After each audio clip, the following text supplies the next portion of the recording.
Looks like taking a minute here.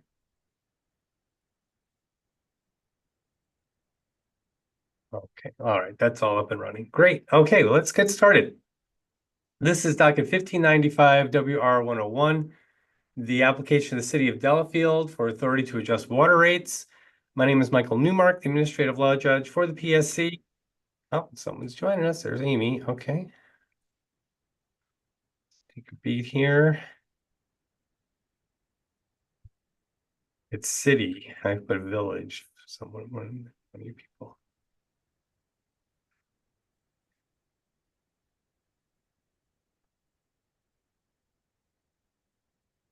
Put village for someone, yeah.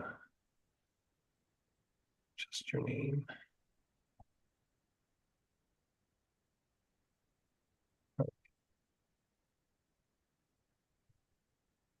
Sometimes it makes sense to wait a minute before I start there and get some more people coming in. There we go.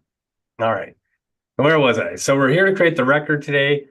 It'll be the documents we identify and verify under oath as exhibits, as well as any comments we receive live from the utility, commission staff, and members of the public. We're also collecting public comments in writing. Those are due Friday, May 16th. They can be filed with the commission on our website or mailed to us, and details on how to do that are on our notice of hearing. At this point, I don't see any members of the public in attendance, but as the process moves along, we'll give members of the public an opportunity to comment before we adjourn. So we're creating the record. What we do with the record is provide it to the decision maker in the case. This case, it's Andy Galvin, the administrator for the Division of Water Utility Regulation and Analysis. So Andy will get the record. That'll also include the recording of the hearing, which will be on our YouTube channel. The decision maker will review the record, make the decision, then a written order will issue. It'll be emailed to the utility and posted on the commission's website. So that's the basic process we're expected to take here. And first of all, let's have the utility verify its documents. I do have an email from Alex Hanna, commission staff, provided to me, and it lists the documents that staff's identified from the utility to put into the record. So there's 8 documents altogether. One of them being the customer notice. Actually, didn't see if this is. It doesn't look like it was verified before. So we'll first have the utility verify that document, and then we'll move on to the more technical documents. So let's have to put that person under oath. So who do we have who can best verify the accuracy of the customer notice document? That would be me, Tom Hafner. All right, let me swear you in. Raise your right hand. Swear or affirm, tell the truth, the whole truth, and nothing but the truth. I do. All right, so for the record, state your name and title. My name is Tom Hafner. I'm the City Administrator and Public Works Director for the City of Delafield. All right, welcome. So can you see the screen share? I can. And there's the document for under utility exhibits labeled 1, the customer notice, the posting. Is that document complete and correct to the best of your knowledge? It is. All right, and the description there shows us where the document was posted. That's correct too? It is.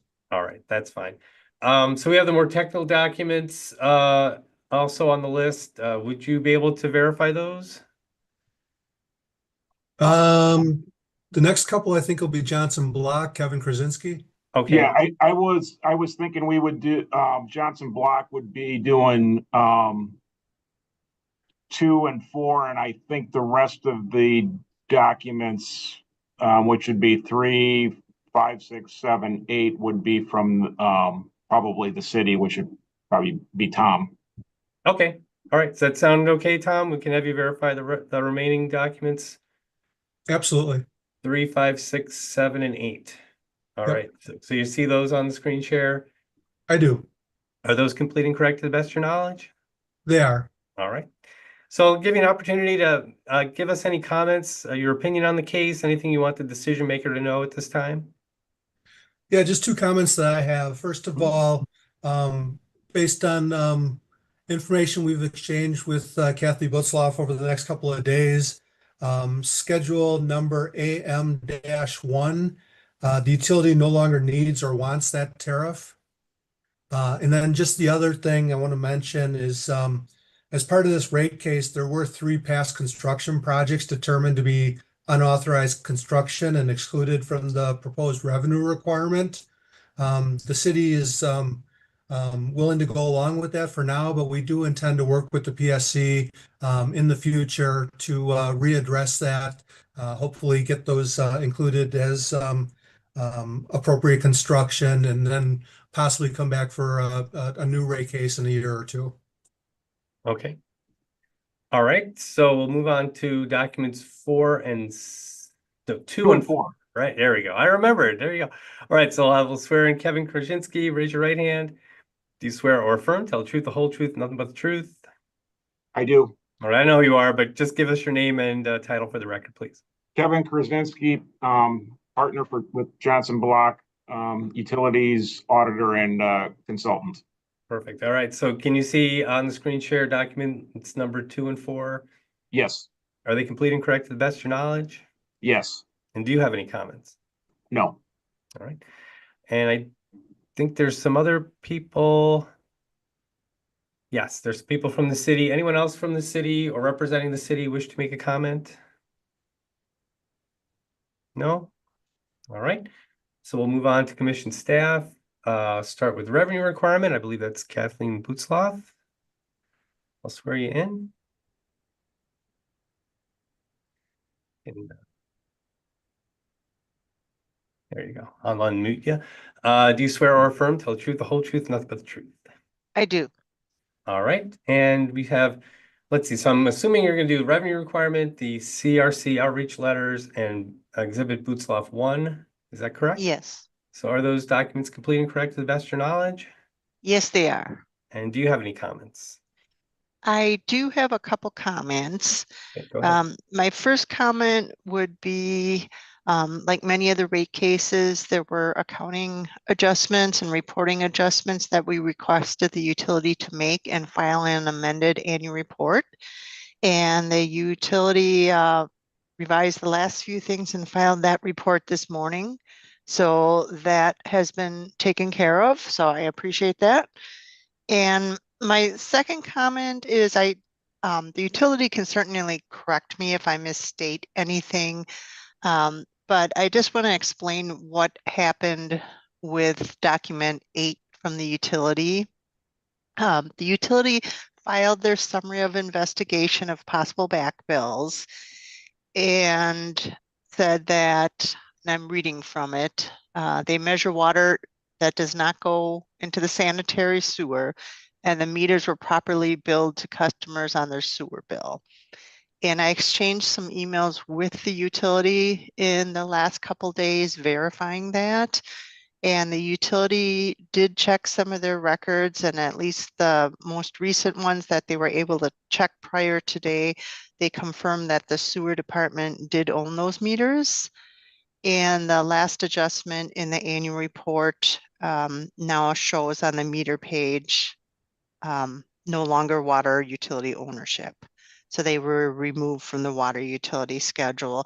So this document is acceptable and everything seems to be reasonable with these meters that were mentioned. Okay. Just in terms of the back billing, that's not needed. Correct. And if I misspoke, the utility can certainly correct me. All right. Any response from the utility? No, that what Kathy said is correct. Okay. And then that leads to our determination that schedule number AM-1 is no longer needed because of that. Okay, great. I see that. Thanks. Okay, anything else, Kathleen? No. All right. All right, we'll move on to cost, service study, and rate design. Alex Hanna, I'll swear you in. Do you swear or affirm, tell the truth, the whole truth, nothing but the truth? I do. Can you confirm that the cost, service study, and rate design exhibit, the revised version, is complete and correct to the best of your knowledge? Yes, it is. All right. Do you have any comments? I have one comment. Based on the conversations today, my revised exhibit does include that schedule AM1, but based on what was said that would be necessarily removed and given in the final decision as an option of removing it completely. Okay, that's fine. Thanks. All right, so let's just want to swing back with that's all of our staff testimony and utility exhibits in the record and the comments provided by both. We also I wanted to check on our participant list. There are no members of the public in attendance, so no public comments to record. We'll still receive public comments up until Friday. Like I noticed before, we have opportunity to file those online or by mail. So I can stop the screen share and just ask if there's anything else we need to address before we adjourn. Nothing? All right. Thanks very much then. We're adjourned. Take care. Thank you.